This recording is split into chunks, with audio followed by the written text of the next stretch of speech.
નમસ્કાર મિત્રો, હું ભરત કાતરિયા.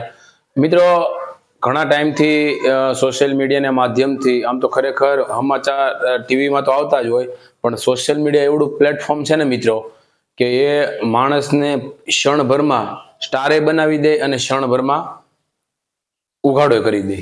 એટલે મારે આજ વાત કરવી છે એ શિક્ષકોની કે એક શિક્ષક ડમી પકડાણો, એની વાંહે 11 શિક્ષક એવા હતા કે એ શિક્ષક નમાલાઓ પોતાનું પ્રાથમિક શાળામાં પગાર તગડો લેતા હતા. એનો લાખ રૂપિયો 85 હજાર રૂપિયા જેવો પગાર લેતા હતા અને વિદેશમાં વ્યા ગયા હતા. એટલે હું આ શિક્ષકોના બાપની પેઢી છે. આ રણી ધોણી વિનાનું આ ખાતું, જેના કારણે આવા શિક્ષકો મોજ મજા કરવા માટે વિદેશમાં વ્યાઈ ગયા.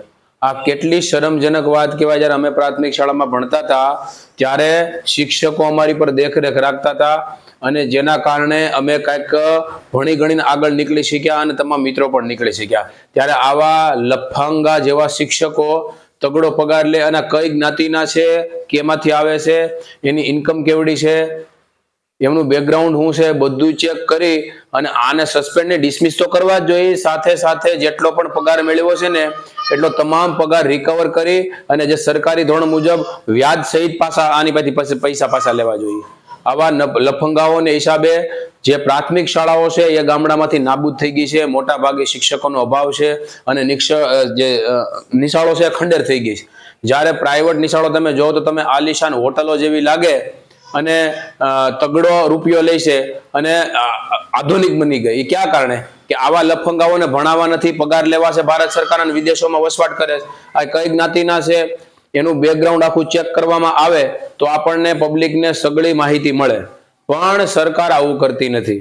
જેના કારણે શિક્ષકના અભાવે બાળકોને કેવડું મોટું નુકસાન જાય છે એ પણ એક સમજવા જેવી વાત છે મિત્રો. એટલે આવા લફંગાઓને તાત્કાલિક ધોરણે એને ડિસમિસ કરી અને જેટલો પણ પગાર લીધો છે એ જે સરકારી ધોરણ મુજબ વ્યાજ થાય એ રિકવર કરવો જોઈએ અને આને તાત્કાલિક ધોરણે પર એક્શન લેવી જોઈએ. પણ સરકાર આવું ન કરે, વિદેશમાં મજા કરે છે અને આ એના પગાર ચાલુ છે અને બાપની પેઢી છે.